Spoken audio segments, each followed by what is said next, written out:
Thanks for staying with me on Bernama TV. I'm ELANE, NOOR, and you're watching The World.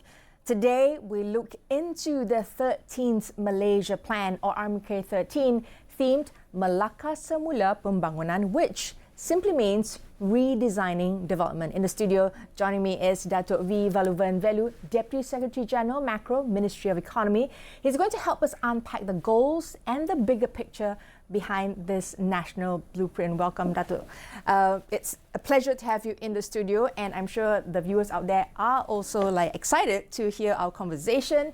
But let me start with this. Prime Minister Datuk Seri Anwar Ibrahim today tabled the 13th Malaysia Plan in the Dewan Negara for approval, and the Dewan Rakyat had earlier passed the motion on August 21st by voice note without any amendments. And after Anwar first presented it on July 31st, let's start with this conversation, Dato. I have this very first, I think it might be seeming like a broad strokes question, but I think it's important for us to set the stage and context. The 13th Malaysian Plan is the Melaka Semula Pembangunan. You know, that's the call to action. In your own words, what does this mean and how does it redefine Malaysia's development priorities for the next 5 years? Thank you, Erin, for having me for this conversation. I cannot unpack everything in the what RMK13 is all about, but coincidentally today is also our Prime Minister is tabling RMK13 in Dewan Negara. So when your questions about what is Melaka Semula Pembangunan, it is actually a reset button for Malaysia for socio-economic development. We want to building not just a growth, but dignity and also resilience for industries, people, and our youth. See, in RMK13 we have three main focuses. One is to raise the shilling. Where we want to talk about raise the shilling is we talking about how to increase the industries to be more complex, high value, more job created. And also we are talking about raising the floor, where we're talking about the decent living of people, good wages, people live happily, safer, that kind of things. But both of these need a good governance structure.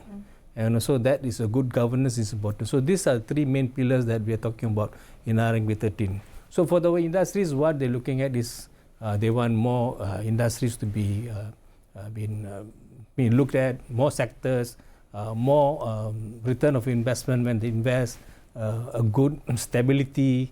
And for the people, what they want to know is from this Melaka Semula Pembangunan is high-paying jobs. What are the jobs they have? Affordable housing, living, good healthcare system, education, safety, that kind of things.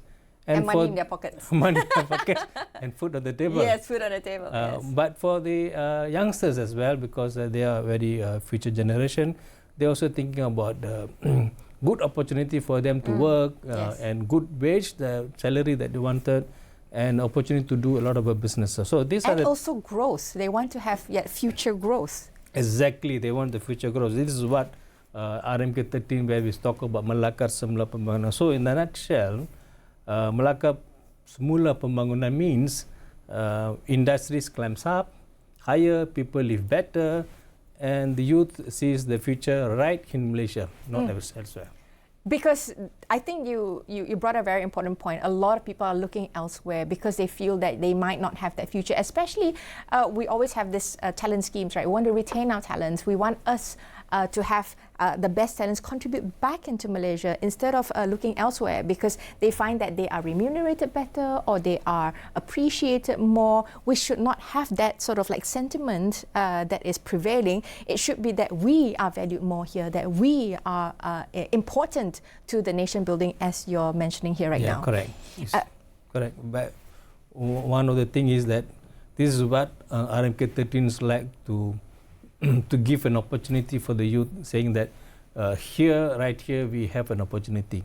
So RMK13 will chart that progress for them so that they know when they graduate or they come out from the whatever scheme they do, there is jobs waiting for them. I think there are great strides in regards to that. I know there's a lot of opportunities for those who are looking into AI because we are investing in AI, whether it's the data centers, but I know there are concerns with regards to data centers where, would it affect the locality, where power, energy consumption? That's a lot of things that people are concerned about, although we want to be part of that hub that is part of that, that technology drive and the future forward looking. There are a lot of things that we also have to address along the way. Now, the country's economic structure has shifted from being agricultural based, right, to industrial and service based, and is now moving towards a value creation based economy. You were talking about that high value economy that we're looking at, Dato. What plans has the government identified under RMK 13 to accelerate this transition, and what are the focus areas in driving economic complexity though? See, when we chart this RMK 13, we talk about how this RMK 13 may differ or must differ from the previous RMKs. So one of the major shift that we thought is it shouldn't be a project list, that this is the projects that we want to do A to Z. So we said it must be in a real accountability, and we must have a lot of reforms in RMK 13. So we have about 5 major reforms that we put it in. We talk about education reform, we talk about health reform, we talk about labor reform that we are looking at, housing reforms, and also the civil service reform is also important. So these are the major points that we are looking at RMK 13. And also on top of that, we have a lot of focus on the industries that we want to boost them up to make sure that these industries give a real return back to the Malaysia, because one of the aspects that we are looking at is Malaysia wants to be powerhouse consumption, because we see, when you see the export and import, there is much difference. So we want Malaysia to be better in position, so that when we have a lot of products then produced in Malaysia, then that we can consume back in Malaysia, saying that then we can export end product. So this is very important, so that our country can be give the job opportunities, the skills that we need. So these are the things that we are looking at RMK 13. So on top of that, we also saying that we want to pivot from all the while we say made in Malaysia. That means a lot of products comes in, companies comes in, and then rebrand it, and then fix it, and then say this is a Malaysian product. But now we say no, we need to have more value creation. That means we need to have our own products, we need to have our own R&D, we need to have our own IPs, so that the products that created in Malaysia is really naturally 100% is from Malaysians. That is why we call it made by Malaysia. That is what we are talking about in RMK 13. So these are things very clearly been charted in RMK 13. But as I said, it's very much in placeholder. We want a lot of ministries, agencies, and the whole of nations to come in to help to make sure that we realize the vision of RMK 13 that we're thinking. I am very glad for you to say that. We'll take a short breather, but I would like to mention that I'm looking forward to having like this original creative. We have so much to offer, and made by Malaysia is something that we're hoping. It's time that people know Malaysia for what we truly are made of. We will be right back after these messages. Stay tuned.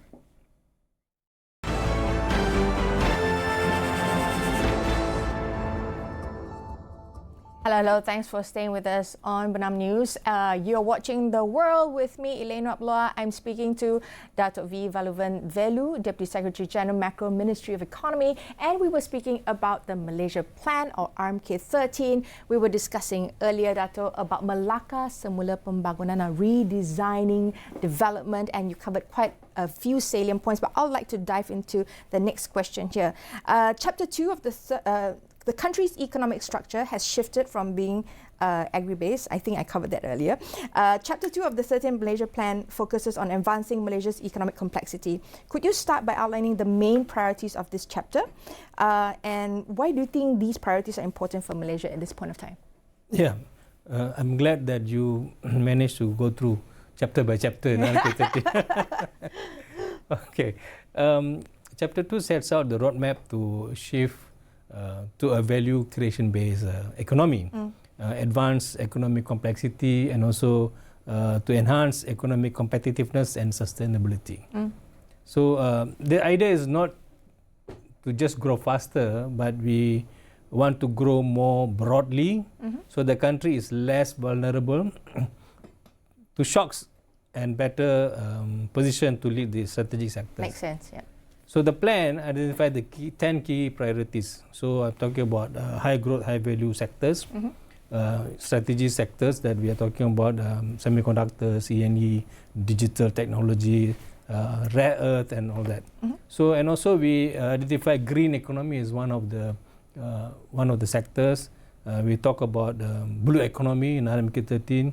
The blue economy is actually harnessing on the ocean and also marine industries.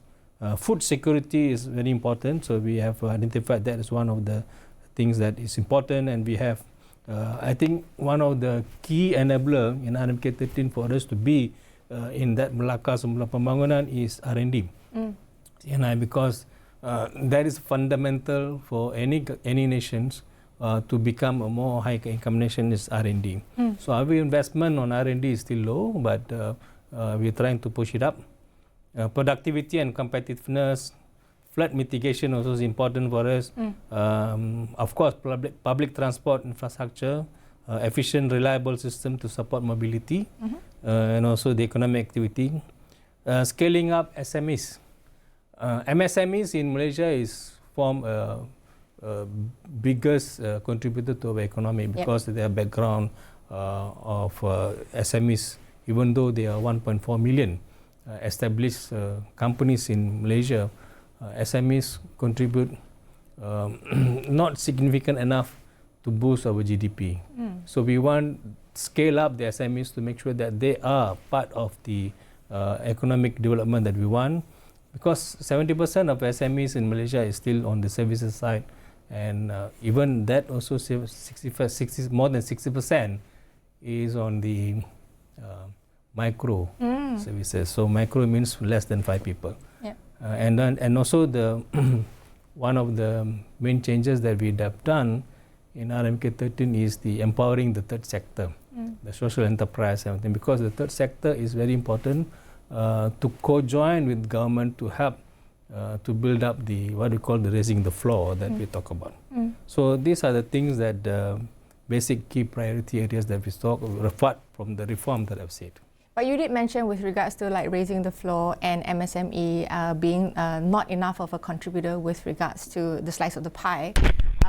But it's harder and harder to be a large conglomerate, and it's easier to be agile when you are a smaller unit. How do we sort of like bridge that gap? And this is what I'm saying, that scaling up the SMEs is very important, because countries' economy cannot depend on the small scale of economic developments, companies. So we really need to push up the SMEs, because I say 1.4 million is a lot. But 1.4 million, 70% of them are from the micro side. So we have to scale them up so that they can go to from micro, they go to small, from small they go to medium, and then they go for large companies, and then we can be one day we have our MNCs that can. So the pushing up them is very important. That's what we call scale up, and also for Bumi Putra companies we have relay and all that. So there are a few things that we have identified in RMK 13, because when we talk about SMEs, it's not only for economic but also the inclusivityness is very important. Now, Dato, one of the cornerstones here is the high growth, high value industries you mentioned earlier. Yeah, why is this such a central focus in the 13th Malaysia Plan? Maybe you can sort of lay it out for us. Yeah, let me give you an example of electric E&E. So E&E, Malaysia is very proud that we have an E&E sectors, and we contribute about 13% of the global chain. So 6% contribution to the GDP and all that. But we always, E&E sectors in Malaysia is more or less in the back end. That means from the front end to back end, only 15% of the total value of E&E is enjoyed by Malaysians. So these have to be pivot. Something must happen to push them towards up. If not, our industries, our companies always will be in this section. So this is why high growth, high value is all about. So because when you talk about digitalization, we talk about AI, you talk about anything. The basic thing is semiconductor, because the chips comes from them. Yep. So we have to go to front end. We cannot be on the back end packaging and testing on that. So we have to go push them to the front end. So front end is what is IC design is one of the best thing, and then also the what we call the foundry. So foundry is very expensive and costly. So we have to go to IC design. So this is where we want to pivot our companies to go to IC design, where we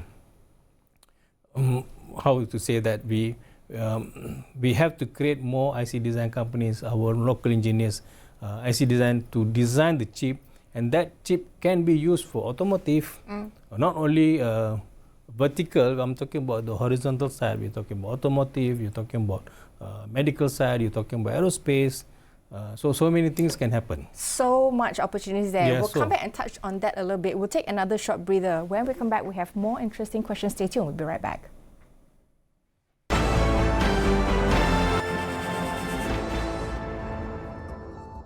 Hello, thanks for staying with us. You're still watching The World with me, ELANE, NOOR, and I have DATO VALLUVAN VELOO, who is talking about the Malaysia Plan RMK13 redesigning development. Dato, we spoke at length about some of the initiatives that we were looking forward to, and you were speaking a little bit about the high growth sector prior to us going on the break. I want to touch a little bit on the education sector. I know that there are a lot of plans in various other sectors. We can talk about health, we can talk about housing, but I think the cornerstone or the starting point with everything starts with education. Let's touch on that. What are the plans that we are able to upskill to be prepared for us to be able to address the high growth industries that we're targeting? High growth, high value industries are really targeting our STEM kind of skills that we need. So there are a few things, reforms that I said about education and also labor is there. So one of that, if you look at it, is the how we want to enrich and enhance the TVET education system that we have in Malaysia. So if you look into the RMK13 very carefully, there will be one portion that we talk about where we have the TVET students now. If you want to put it in layman, that I can say, you have two choices. One, you can go to conventional choice, that you can go to after SPM, and after that you go to diploma, university and all that. But now government recognized there's another way that we can go, is the TVET industries, TVET. So this TVET even can go until you can have a degree, or you can have masters and PhD, because this is very important. Yep. The industries need the skill. Yep. So we need to tap on the TVET. Yep. So that is what our Deputy Prime Minister is very much involved in this, and Prime Minister is talking about it. So the whole government is looking. So another way is that even the TVET is now, we were asked, now TVET is already there, but skills still, talent is not shortage now, the skills are not there. But now there's another what we call advancement that we have put it in RMK13 is the skill set and methodology now can happen in the industries. Yep. So training is not in the TVET institution, but training can be done in the industries, and they can be employed. So there's no chance when the industry will say that, oh, your skill set is not suitable for me, because they train them, the module is from them. So this is where the very much that we are looking into the TVET and also the normal education.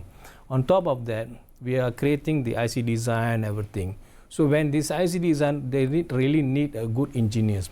So advanced engineers be needed. So these engineers also been paid very lucrative. I've been told that they be paid as a fresh graduate, they go for IC design 5,500. When my time was only 1,000 something. Yep. So the opportunity being created.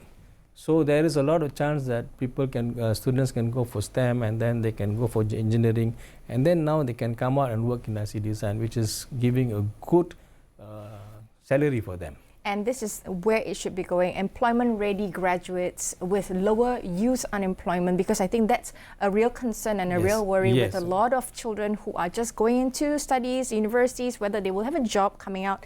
And this is really the right direction to make them having skills that are going to be put to use quickly and ready for our advanced future that we're looking forward to it. Now, Dato', finally, how would you personally define success for the 13th Malaysia Plan by the year 2030? Because we have that 5-year sort of roadmap. And on a personal note, what would you make you feel the plan has truly made a difference? When I see everybody smiling.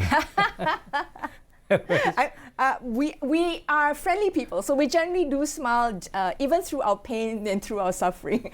But I think there are a lot of sort of like deliverables that we're looking forward to. But what are your major sort of like milestones of success? Yeah, we have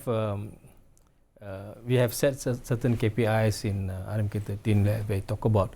Even GDP, we talk about 4.5 to 5.5%.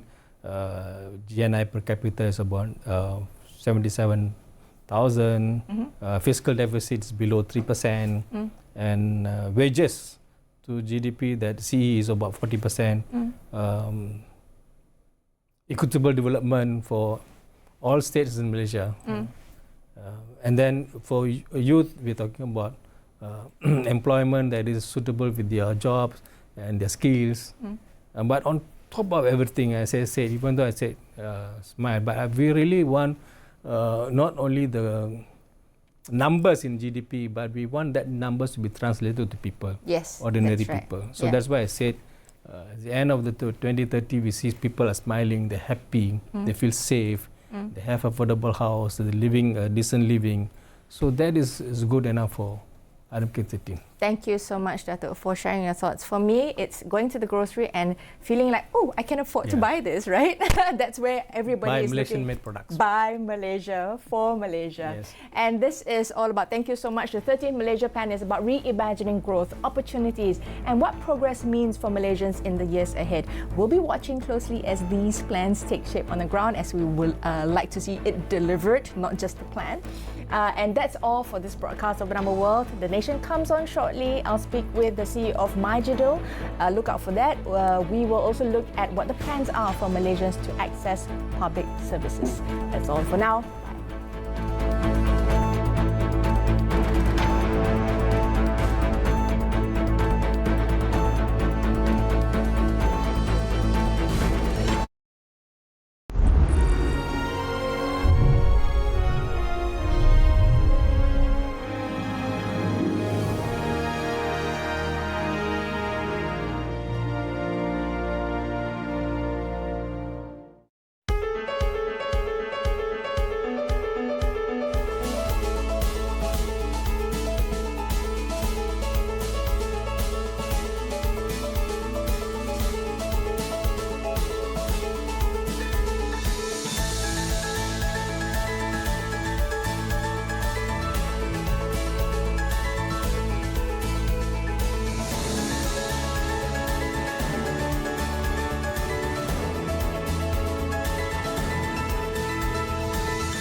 Bayangkan anda sedang berada dalam sebuah bangunan yang tinggi, lift rosak dan anda terpaksa menaiki tangga. Itulah cabaran yang telah direkodkan, the longest vertical climb distance on a stair machine in 1 hour. Kita berhimpun di sini di dataran Masjid Jami' Muhammadi Kota Baru untuk menyaksikan satu detik yang sungguh luar biasa. Sebuah program yang bukan sahaja menonjolkan kemahiran jahitan, tetapi juga menyulam semangat cintakan tanah air. Jangan lupa saksikan Malaysia Book of Records, Malaysia luar biasa, hanya di Bernama TV.